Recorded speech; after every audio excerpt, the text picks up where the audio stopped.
cytosites sont enregistrés sous la forme d'un quadrillage. Chaque case est appelée pixel et est codée selon 3 composantes de couleurs, le rouge, le vert et le bleu. 2 paramètres permettent de définir la qualité d'une image. La définition, c'est le nombre total de pixels de l'image. Plus il y a de pixels, plus l'image est définie. Il peut en avoir plusieurs millions dans une image. Elle est notée L fois H, avec L le nombre de pixels dans la largeur et H le nombre de pixels dans la hauteur. La résolution ou le nombre de pixels par unité de longueur. Elle s'exprime en pixels par pouce. Un pouce correspond à une longueur de 2,54 cm.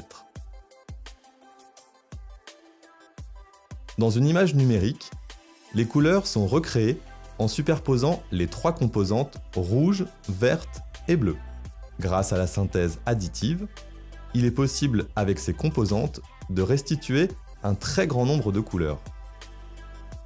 Chaque pixel contient l'information qui décrit sa couleur. Le codage le plus répandu est le codage RVB, rouge, vert, bleu, ou RGB en anglais. Chaque composant est décrit par 8 bits et peut prendre 256 valeurs comprises entre 0 et 255. Par exemple, un pixel codé par 255, 0, 255 ne contient pas de composante verte. Par synthèse additive du bleu et du rouge, on en déduit qu'il s'agit d'un pixel magenta. Il existe de nombreux formats de fichiers pour les images numériques. Certains sont spécifiques à la photographie, comme les formats RAW, TIFF ou JPEG. Ils utilisent des algorithmes de compression pour diminuer le volume de données des images sans altérer la qualité de celles-ci. Lors d'une prise de vue avec un appareil photographique numérique, un certain nombre de données ne décrivant pas des pixels sont créées.